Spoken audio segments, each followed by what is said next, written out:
안녕하세요. 반갑습니다. 오늘도 관상학 공부를 한번 해보겠습니다.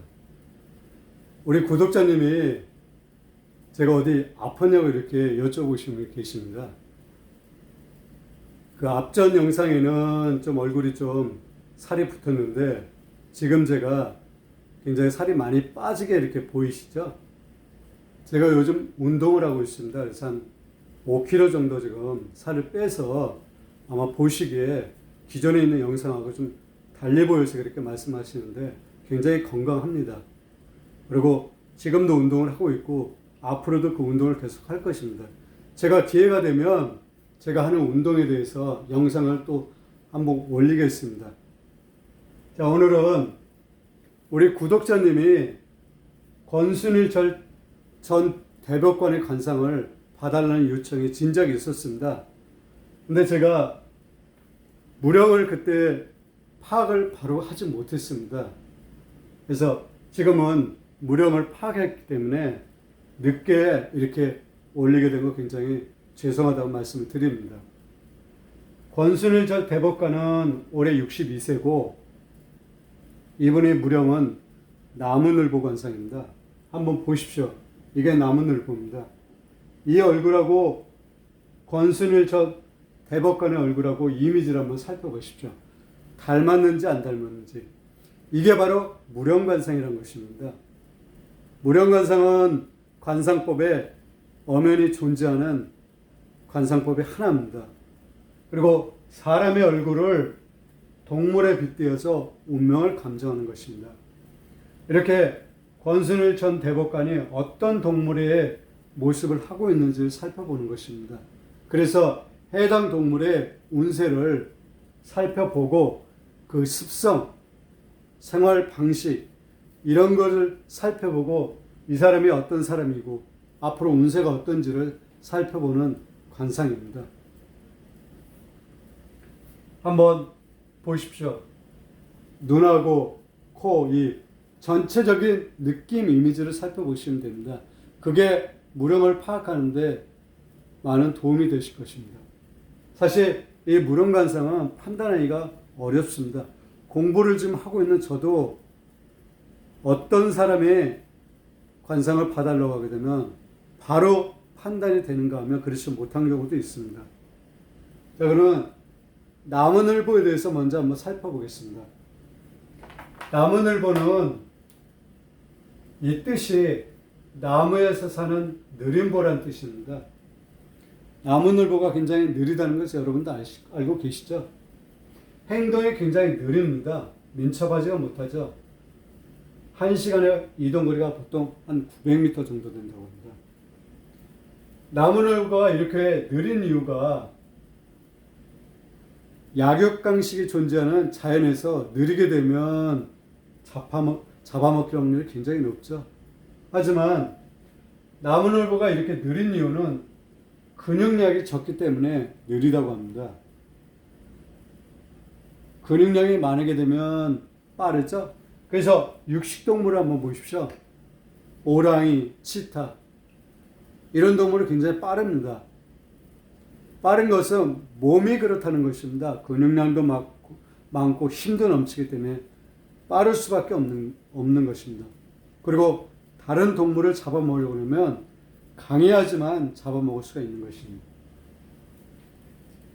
이렇게 느린 나무늘보가 멸종하지 않고 지금까지 살아가는 것은 나무늘보는 좀처럼 나무에서 내려오지 않기 때문이라고 합니다.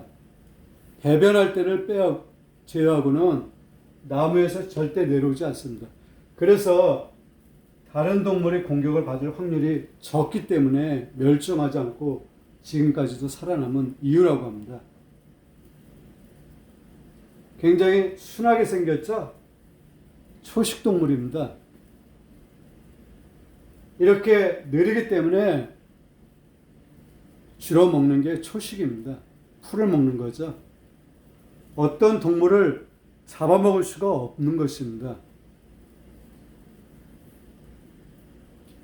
그러면 나무늘보 관상을 타고나게 되면 운명적으로 어떠냐면 나무늘보 관상을 타고나게 되면 사람에 따라서 부귀를 누리고 살아갑니다. 이것은 상품을 기준으로 말씀을 드린 것입니다. 무령에는 품수라는 게 있습니다. 상품, 중품, 하품. 상품이 가장 좋은 것이고 밑으로 내려갈수록 그 운세가 약하다는 것입니다. 권순일 전 대법관은 나무늘보 상품입니다. 권순일 전 대법관 얼굴 한번 보십시오. 이마 좋습니다. 그리고 특징이 눈썹이 이렇게 팔자 눈썹이죠. 눈썹의 모양은 보통 세 가지입니다. 이렇게 일자 눈썹, 올라간 눈썹, 이런 눈썹이죠. 이것은 음양으로 따지면 양입니다. 양의 기운이 상승하는 거죠. 그리고 단단하고 굳세고 강하고, 반대로 눈썹이 이렇게 내려온 것은 음의 눈썹입니다. 음의 눈썹은 부드럽죠. 유합니다. 그래서 이 눈썹은 그 사람의 성품을 살펴볼 수가 있습니다. 수명도 살펴볼 수가 있습니다. 이런 눈썹을 가진 분들이 되게 유하고 순합니다. 공격적이지 않다는 것이죠. 그래서 권순일 전 대법관도 순한 그런 관상입니다. 공격적이거나 굳세거나 이런 관상은 아니란 뜻입니다. 눈 한번 보십시오. 눈도 상당히 좋은 눈입니다. 눈이 좌우가 동일하죠. 좋은 눈을 갖고 있습니다. 그리고 코하고 광골도 적당하고요. 입꼬리가 좀 올라가 있고요. 활짝 웃지 않았는데도 입꼬리가 올라가 있습니다. 그러면 이렇게 좋은 관상을 타고나게 되면 처음부터 끝까지 무탈하게 아무 일 없이 순탄하게 살아가야 되는데 그렇지가 않는 사람들이 굉장히 많습니다. 그것은 우리가 말하는 심상입니다. 이렇게 좋은 상을 갖고 있는 분들도 마음을 잘못 쓰게 되면 살아가면서 풍파를 겪게 되죠. 그리고 그 내면의 마음을 읽어낼 수 있다 그러면 좀 더 정확히 살펴볼 수가 있죠. 그리고 이런 팔자 눈썹이 부자들에게 굉장히 많습니다. 돈 좀 있고 유명인에게 이런 팔자 눈썹이 많죠. 그리고 눈썹 자체가 탁하지가 않습니다. 팔자 눈썹이라고 다 부자 그렇지 않습니다. 이렇게 가지런하면서 탁하지 않아야 됩니다. 지금 굉장히 어려운 형국에 놓여 있습니다. 다시 한번 말씀을 드리지만 아무리 좋은 관상도 심상만 못하다고 했습니다. 그래서 사저보려 관상, 관상보려 심상이라고 했습니다. 그러니 중요한 게 심상입니다. 이 관사학 공부하는 것도 궁극적인 목표는 마음을 어떻게 바로 쓰냐, 그것을 공부하는 것입니다. 그래서 오늘은 권순일 저 대법관이 무령은 나무늘보 관상이고 이분의 성품은 강한 성격이 아니다. 전투적인 성격이 아닌 것 같다 말씀을 드리는 것입니다.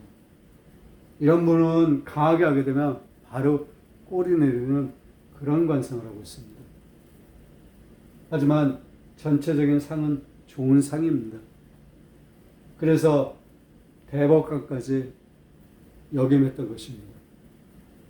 앞으로 인생이 편하려고 하게 되면 욕심을 버려야 됩니다. 그게 답입니다.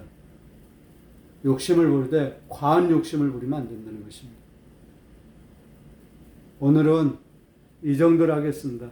다음에 또 다른 분의 관상을 갖고 찾아뵙겠습니다. 대단히 감사합니다.